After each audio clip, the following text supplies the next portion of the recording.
Senator Adam Schiff joins the program now. Senator Schiff, thank you so much for being with us. Great to be with you. I want to get to Proposition 50 with you, but first we should talk about the government shutdown. Senate Majority Leader John Thune said that conversations have picked up with Democrats. Is there anything you can share with us right now? I think conversations have picked up at an individual member level, but what we really need is a conversation with the president. The Republicans in Congress are not likely to make any deal with us unless the president says, make a deal. We need to resolve this. We need to get government reopened. In the House of Representatives, the Speaker has sent all of his members home for the last 6 weeks, so they're not even here to negotiate. But this has gone on way too long.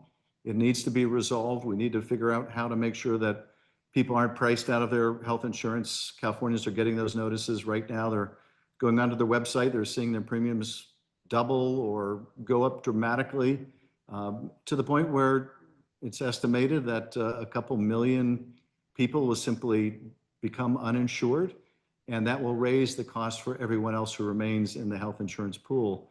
So this needs to be fixed. We need to get the government reopened, and I hope that we can have the president sit down at the table and help us resolve this. I want to unpack two of those, but I'll pick up where you left off with the president. I mean, now that he's coming back to the United States after being out of the country, are you confident that maybe talks could pick up and there could be a resolution with him being on the ground? I'm hopeful that that will happen. There's no guarantee, though, that it will. I say that because we have been urging the president to sit down with us and negotiate for quite some time, and it hasn't happened. So this might be different, though, now that I think Americans are seeing their insurance costs. I think it has really increased the pressure on the White House to try to fix this, but time will tell. Nevertheless, this needs to get done. It's gone on way too long, and we need to fix the insurance problem, because if we don't fix it immediately, then those premium increases people are already seeing are going to be permanent for the year. There's still time, I think, to change that, but the longer we wait, the more young people, particularly young people, decide, I'm just not going to buy insurance this year. And that pushes up the cost for everyone who's left.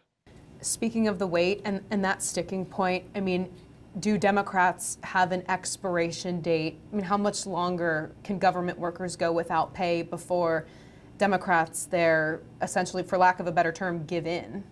Well, I think, people all around the country, in addition to federal employees, are experiencing these health insurance increases. So everyone is feeling the pain right now. And we need to get federal workers back to work.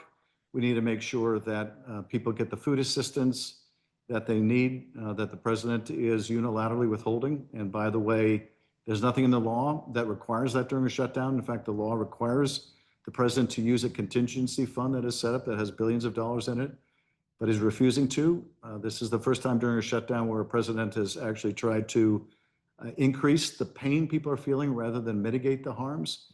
But we need to resolve this, get people back to work. But also, we can't simply say, well, okay, 2 million people losing their health insurance, that's just too bad, and millions more who are going to pay a fortune more for the health care, and it's going to mean less money for food and for family. That doesn't work either. That also needs to be fixed. Switching gears here, staying with healthcare though, I mean, one way in which we're seeing you, a Democrat, work with a Republican is on addressing these rural hospital closures, especially here in California. The Sacramento region losing Glenn Medical Center because it lost its critical access designation, which was a key funding lifeline. Senator, what can you share with us about the update and your joint efforts with Representative Doug LaMalfa to try to fix this?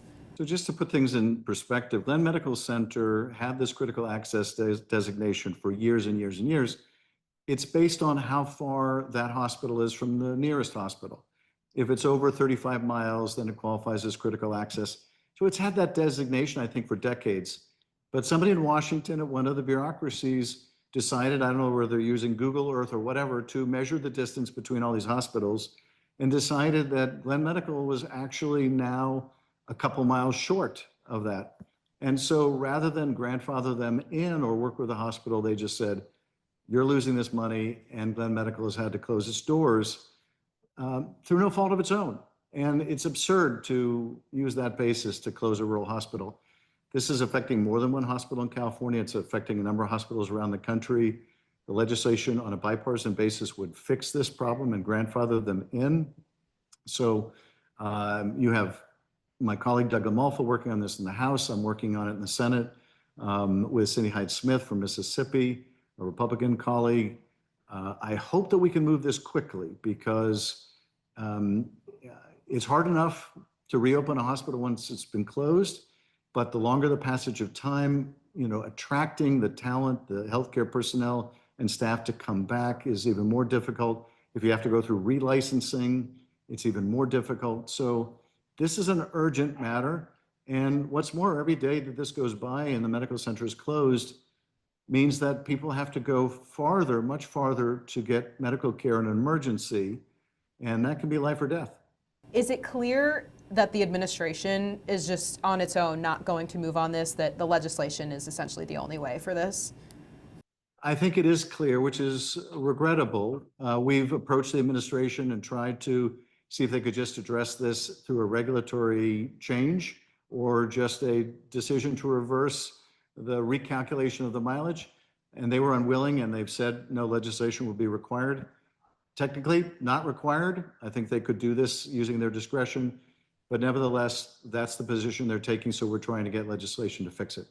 And so circling back to Proposition 50 now, Senator Schiff, I know you support this measure. I wonder, with some of the independent redistricting commissioners right now stating that they don't believe this would be temporary, as a former House member, do you see it being easy for any Democrats who could get elected under these new maps to give up those districts that have been gerrymandered for them if this passes? Well, California passed this resolution establishing the commission, even though members benefit from being able to draw their own districts or having a legislature do it. So we were able to get this in place in California. But frankly, many of us had the concern that is now materializing, which is that other states would decide they're going to continue to gerrymander or even gerrymander worse, and Californian voters will have their votes diluted. Basically, the only reason this is necessary, the only reasons it's happening is that the president told Texas, you need to redistrict in the middle of the census because the administration is afraid they're going to lose control of the Congress, they're going to lose the majority in the midterms over healthcare, over their cuts to healthcare and their cuts to food assistance. And so the only way that the administration evidently believes they can hold on to power is if they redraw the lines elsewhere. So California was forced to respond. Otherwise, our voters just don't have the same voice in deciding national policy. But my hope is that at the end of the day, that Democrats and Republicans will agree on a national redistricting reform that prohibits the gerrymander in every state, that insists that every state use a commission like California has been using. I've been sponsoring that legislation for years, but now that things have gotten so out of control, I hope it has new impetus and more bipartisan support, or at least some bipartisan support. But regrettably, I think it is very necessary to preserve our voice in things in California, to preserve our democracy, to change the course of policy in this country, that we pass Prop 50. But you're confident it would be temporary? Yes, the only caveat being if a president like Donald Trump goes through this exercise again and tries to rig the election by redrawing the lines in other states, California can't unilaterally disarm. But yes, this is intended to be temporary. I hope it is temporary. And I think the way to ensure that it's temporary is to make sure that this obligation to use commission extends to other states as well, not just the blue states. Senator Adam Schiff, we thank you so much for your time. Thank you for being with us. Thank you.